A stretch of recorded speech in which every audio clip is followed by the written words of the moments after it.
Baik, Assalamualaikum warahmatullahi wabarakatuh. Pada kesempatan kali ini kita akan belajar mengenai pembukaan Undang-Undang Dasar Negara Republik Indonesia tahun 1945. Pada kesempatan kali ini kita akan belajar bab 2 untuk kelas 9 SMP. Bukunya yaitu buku PPKN tahun kurikulum 2013 revisi 2018. Nah, persiapkan ya yang punya bukunya. Bagi yang belum punya, ya mari bergabung, kita akan mendengarkan bersama-sama pelajaran PPKN pada kesempatan kali ini untuk kelas 9. Sebelum kita mulai pelajaran pada kali ini, marilah kita bersama-sama mengadakan tasyafu dan istighosah ke pangkuan beliau Rasulullah Sallallahu Alaihi Wasallam wa Rasulullah zaman radhiyallahu an, supaya pada nantinya pelajaran ini benar-benar mendapatkan doa restu dan manfaat kepada kita bersama fitni waktunya wal akhirah. Amin. Mari kita tata adab lahir batin kita yang sebaik-baiknya. Al-Fatihah. Ya syafi'ah salat wassalam alaika nurul halki hajjal anam wa aslahu wa ruha wa adrikni faqadalan ta'abada wa rabbini wa lisali ya sayyidi suwaka fa indarda kuntusasun halikah ya sayyidi ya Rasulullah ya sayyidi ya Rasulullah ya sayyidi ya Rasulullah ya ayyuhal ghawr salamullah alaika rabbini bi'idhnillah wan nur ilayya sayyidi binadrah musilati lil hadratil aliyah ya sayyidi ya ayyuhal ghaus ya sayyidi ya ayyuhal ghaus ya sayyidi ya ayyuhal ghaus. Al-Fatihah.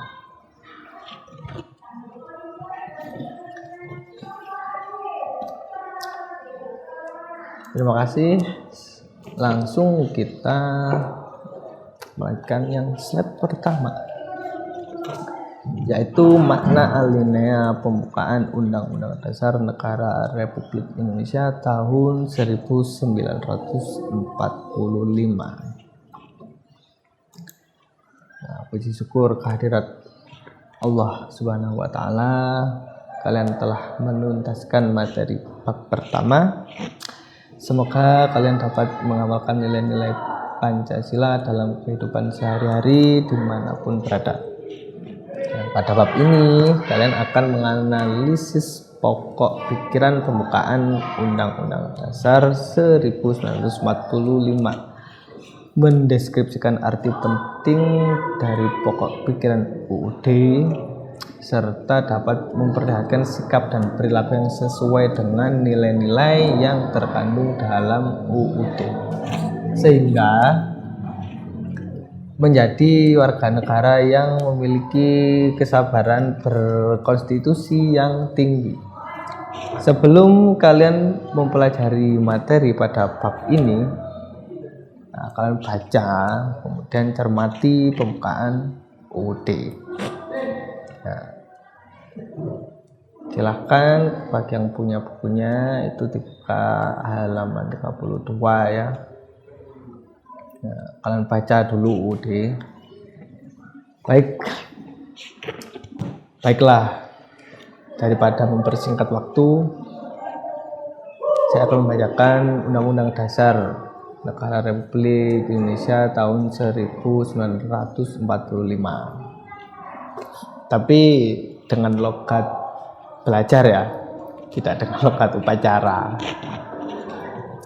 Pembukaan bahwa sesungguhnya kemerdekaan itu ialah hak segala bangsa, dan oleh sebab itu maka penjajahan di atas dunia harus dihapuskan karena tidak sesuai dengan peri kemanusiaan dan peri keadilan.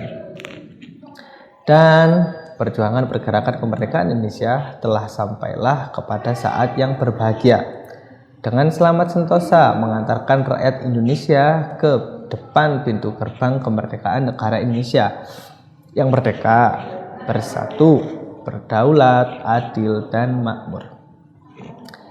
Atas berkat rahmat Allah yang Maha Kuasa dan dengan didorongkan oleh keinginan luhur supaya berkehidupan kebangsaan yang bebas, maka rakyat Indonesia menyatakan dengan ini kemerdekaannya. Kemudian daripada itu, untuk membentuk suatu pemerintah negara Indonesia yang melindungi segenap bangsa Indonesia dan seluruh tumpah darah Indonesia, dan untuk memajukan kesejahteraan umum, mencerdaskan kehidupan bangsa, dan ikut melaksanakan ketertiban dunia yang berdasarkan kemerdekaan, perdamaian abadi, dan keadilan sosial.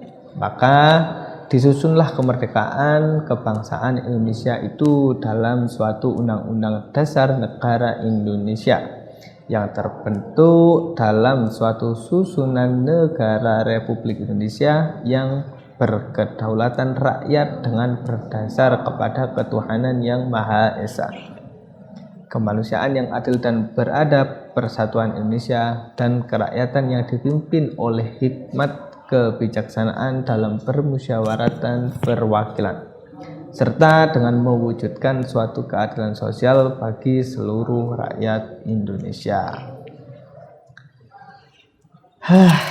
Baiklah, masuk kepada alinea pertama. Makna alinea pembukaan Undang-Undang Dasar Negara Republik Indonesia tahun 1945. Yang pertama, alinea pertama yaitu pembukaan Undang-Undang Dasar Negara Republik Indonesia tahun 1945 menjelaskan pernyataan kemerdekaan sebagai hak bagi semua bangsa dunia. Karena kemerdekaan merupakan hak asasi sebuah bangsa yang bersifat universal. Alinea ini membentuk dalil objektif, yaitu bahwa penjajahan itu tidak sesuai dengan peri kemanusiaan dan peri keadilan. Penjajahan bertentangan dengan nilai-nilai kemanusiaan, karena penjajahan memandang manusia tidak memiliki derajat yang sama. Penjajah bertindak sewenang-wenang terhadap bangsa dan manusia lainnya. Penjajahan juga tidak sesuai peri keadilan, karena penjajahan memperlakukan manusia secara diskriminatif. Manusia diperlakukan secara tidak adil, seperti perampasan kekayaan alam, penyiksaan, serta adanya perbedaan hak dan kewajiban. Dalil ini menjadi alasan bangsa Indonesia untuk berjuang memperoleh dan mempertahankan kemerdekaan. Selain itu, juga membantu perjuangan bangsa lain yang masih terjajah untuk memperoleh kemerdekaan. Pernyataan ini objektif karena diakui oleh bangsa-bangsa yang beradab di dunia. Alinea pertama juga mengandung dalil subjektif, yaitu aspirasi bangsa Indonesia untuk melepas diri dari penjajahan. Kedua makna dalam alinea pertama meletakkan tugas dan tanggung jawab kepada bangsa dan negara serta warga negara Indonesia untuk senantiasa melawan penjajahan dalam segala bentuknya. Alinea pertama ini juga menjadi landasan hubungan dan kerjasama dengan negara lain. Bangsa dan negara, termasuk warga negara, harus menentang setiap bentuk yang memiliki sifat penjajahan dalam berbagai kehidupan. Tidak adanya penjajahan antara bangsa terhadap bangsa, tapi juga antar manusia, karena sifat penjajahan dapat dimiliki dalam diri manusia. Selanjutnya alinea kedua. Di alinea kedua menunjukkan ketepatan dan ketajaman penilaian bangsa Indonesia, bahwa yang pertama, Itu perjuangan bangsa Indonesia telah mencapai tingkat yang menentukan. Yang kedua, momentum yang telah dicapai harus dimanfaatkan untuk menyatakan kemerdekaan. Yang ketiga, kemerdekaan harus diisi dengan mewujudkan negara Indonesia yang merdeka, bersatu, berdaulat, adil, dan makmur. Alinea kedua ini menjelaskan bahwa kemerdekaan sebagai cita-cita bangsa ini telah sampai pada saat yang menentukan perjuangan bangsa Indonesia dalam merebut kemerdekaan. Hal ini berarti timbulnya kesadaran bahwa kemerdekaan dan keadaan sekarang tidak dapat dipisahkan dari keadaan sebelumnya.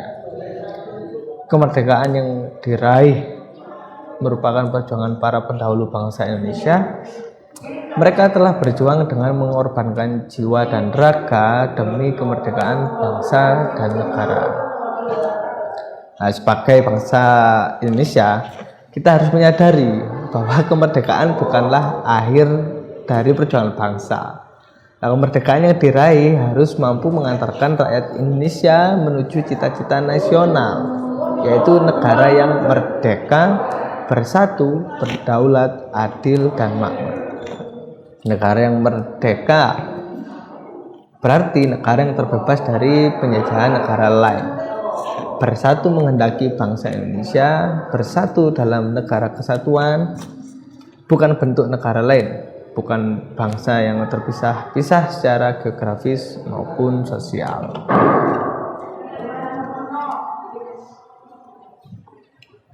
Selanjutnya yang ketiga, alinea ketiga menjelaskan bahwa kemerdekaan yang dicapai oleh bangsa Indonesia adalah rahmat dan anugerah Tuhan yang Maha Kuasa.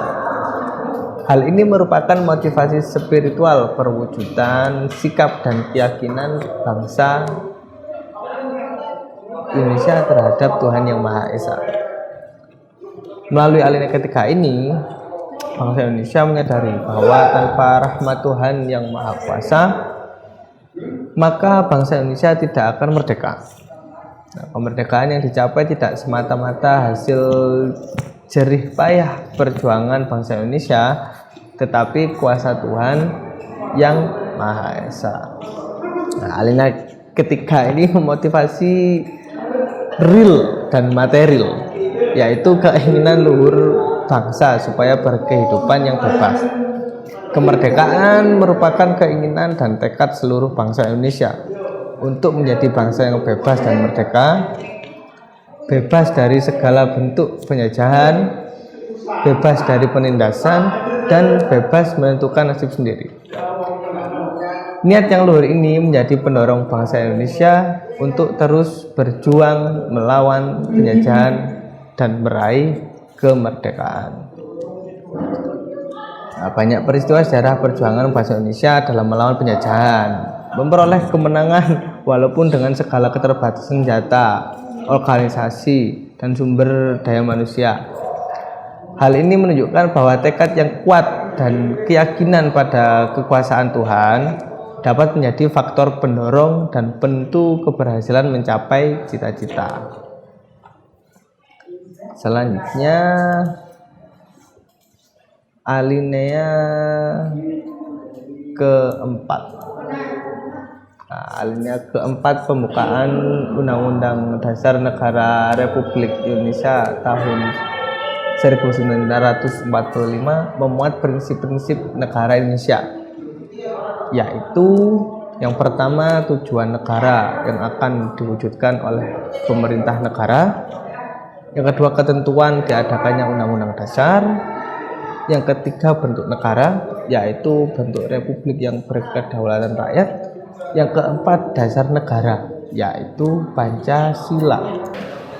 Negara Indonesia yang dibentuk memiliki tujuan negara yang hendak diwujudkan, yaitu melindungi segenap bangsa Indonesia dan seluruh tumpah darah Indonesia, memajukan kesejahteraan umum, mencerdaskan kehidupan bangsa, serta melaksanakan ketertiban dunia yang berdasarkan kemerdekaan, perdamaian abadi, dan keadilan sosial.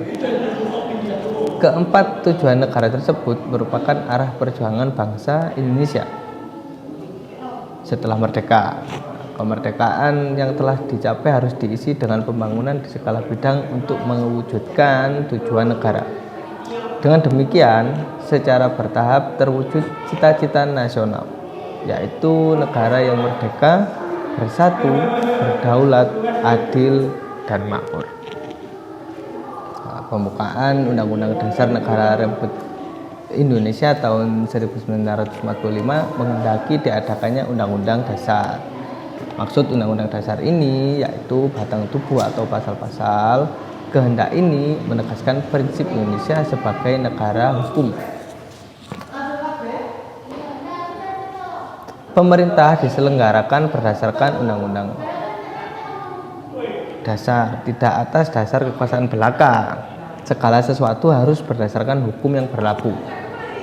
Setiap warga negara wajib menjunjung tinggi hukum. Artinya, setiap warga negara wajib menaati hukum yang berlaku. Nah, alinea keempat ini juga memuat prinsip bentuk negara, yaitu susunan negara Republik Indonesia yang berkedaulatan rakyat. Republik merupakan bentuk pemerintah yang pemerintahnya dipilih oleh rakyat, berbeda dengan bentuk kerajaan yang pemerintahnya sebagian bersifat turun-temurun. Bentuk ini sejalan dengan kedaulatan rakyat yang bermakna bahwa kekuasaan tertinggi dalam negara dipegang oleh rakyat. Rakyat yang memiliki kekuasaan untuk menyelenggarakan pemerintah baik secara langsung maupun tidak langsung melalui lembaga perwakilan rakyat.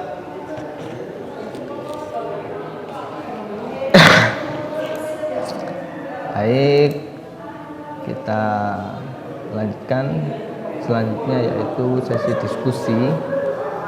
Apa saja upaya yang harus dilakukan oleh bangsa Indonesia dalam mewujudkan tujuan negara Indonesia?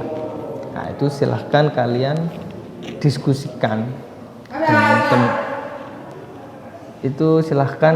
diskusikan dengan teman kalian.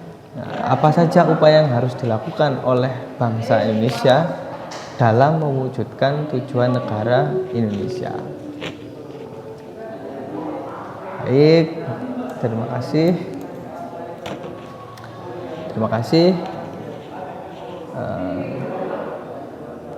Setelahnya, semoga pelajaran ini benar-benar memberikan manfaat sehingga kalian bisa mengimplementasikan di kehidupan sehari-hari. Nah, itu pelajari dulu ya tentang makna alinea pembukaan Undang-Undang Dasar Negara Republik Indonesia tahun 1945. Nah, itu dipelajari. Setelah itu silakan kalian diskusi tentang apa saja upaya yang harus dilakukan oleh bangsa Indonesia dalam mewujudkan tujuan negara Indonesia. Baik, terima kasih. Untuk menutup pelajaran pada kesempatan kali ini, marilah kita mengadakan tasyafuk dan istighosah ke pangkuan beliau Rasulullah Sallallahu Alaihi Wasallam wa pada zaman radhiyallahu anhu. Mari kita tata adab lahir batin kita. Al-Fatihah. Ya syafi'al salam alaikal wa aslahu wa ruha wa adrikni faqadalam ta'abata wa rabbini wa laysali ya sayyidi suwaka fa inda rutakum sasun halika ya sayyidi ya Rasulullah ya sayyidi ya Rasulullah ya sayyidi ya Rasulullah ya ayyuhal qawl sallallahu alaika rabbini wa nur ilayya sayyidi binadrahmu silatil hadratil aliyah ya sayyidi ya Allah ya sayyidi ya Allah ya sayyidi ya Allah. Al-Fatihah.